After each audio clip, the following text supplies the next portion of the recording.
Welcome back, dear friends. It's truly a joy to have you here once again, tuning into a space where we explore the inner workings of the mind, the heart, and the soul. If you've been feeling worn out, anxious, constantly burdened despite your efforts to change your life, then today's episode is meant for you.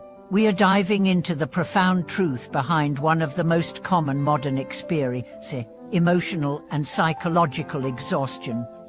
And the revelation might surprise you. The prison you feel trapped in isn't your job or your relationships or your surroundings, it's your own mind. Think back to the moments when you believed that moving to a new city would solve your problems, or when you thought a new partner, a new job, a new wardrobe, or a different lifestyle would finally bring peace. And yet, each time you made the leap, the feeling of unease, the restlessness, returned sometimes stronger than before. Why does this happen? What are we missing? Let me introduce a wise teacher whose words might just change the course of your journey. Shurangamamantra Rinpoche.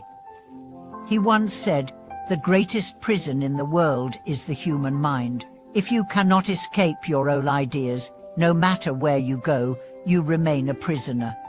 This seemingly simple sentence carries the weight of ancient wisdom, and in this video, we are going to unfold it story by story, insight by insight, until its meaning shines clearly through your own experience. Let's begin with a man who seemingly had it all. A successful entrepreneur in his 50s, admired by peers, loved by family, and yet, he came to Rinpoche with a heavy heart and confessed, "I feel like I've been living the wrong life." Not because he made bad choices, but because no choice ever seemed to give him peace. Rinpoche responded with a riddle. "Do you see yourself as the mountain, or the one looking at the mountain?" The businessman was silent, confused. Rinpoche smiled and continued, "When you can see the mountain, you are no longer part of it. When you can observe your emotions, you are not ruled by them.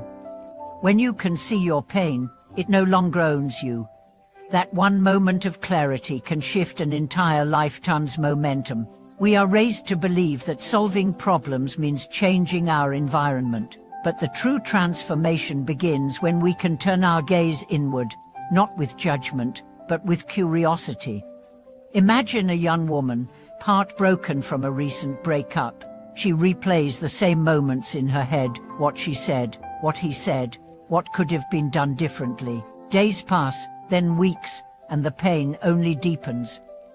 When she finally sat down with Rinpoche, she asked, "Why can't I let go?" His answer was simple, "Because you believe your happiness depended on something outside of you." That belief is the chain. She realized her suffering wasn't caused by the breakup itself, but by her insistence that things should have turned out differently. The real cause of her suffering was not the loss, but the resistance to it. And that resistance lived entirely in her mind. Now ask yourself, how many times have you been caught in that exact same loop, trying to control the uncontrollable, to shape outcomes with force, only to end up more exhausted, more depleted, more frustrated? What if we told you that liberation begins the moment you allow reality to be what it is? Rinpoche often speaks about living in new conditions, not in expectations. He reminds us that life is a dance of causes and effects. We don't suffer because things change, we suffer because we wanted them not to. We don't hurt because someone left, we hurt because we wanted them to stay. The mind writes stories, scripts, and blueprints, and then punishes us when reality refuses to follow them. And yet, all this drama happens inside a single space, the mind. Not out there, but in here. Let's talk about another man, stuck in traffic, cursing every red light, furious at drivers who cut in, screaming in his car.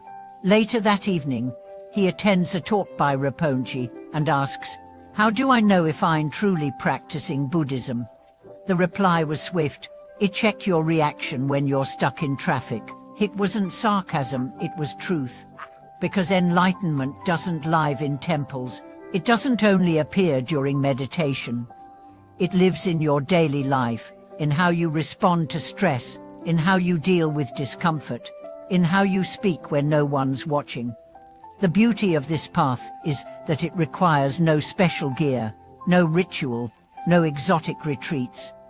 It only asks for your awareness, right now, in this moment. Can you feel what you're feeling? Can you let it be?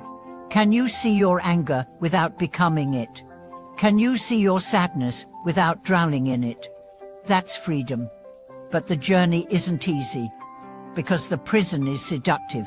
It tells you that you're not enough, that you must do more, be more, achieve more, acquire more, in order to be worthy, and you chase that illusion until you're worn thin. But what if you stopped chasing? What if you simply paused and looked inward? There's a line from Rinpoche that captures this essence perfectly. True strength is not the ability to control everything.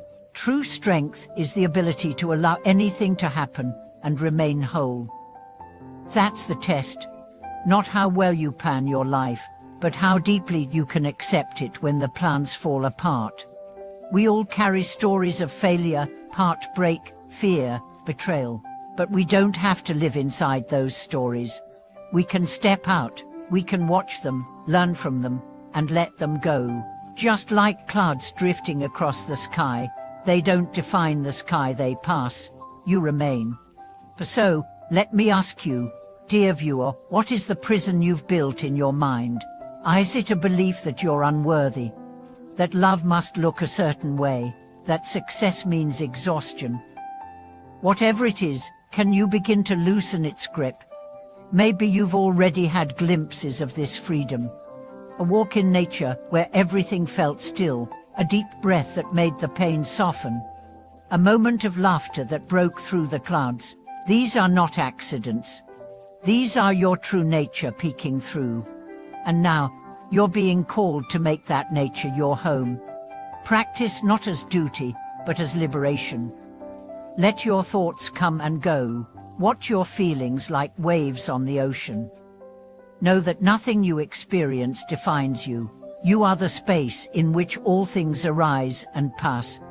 And now, as we close this reflection, I want to thank you from the bottom of my heart for being here, for listening, for seeking truth not outside, but within.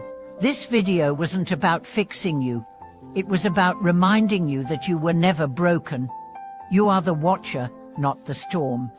The sky, not the weather. The awareness, not the thought. And that, dear friends, is the beginning of true freedom.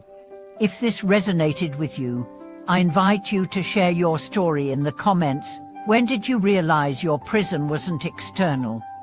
When did you see through the bars of your own beliefs? Let's build a community of awareness together. Don't forget to subscribe, like this video, and ring the bell for future insights. Together, we walk the path not to a new place, but back to our true selves.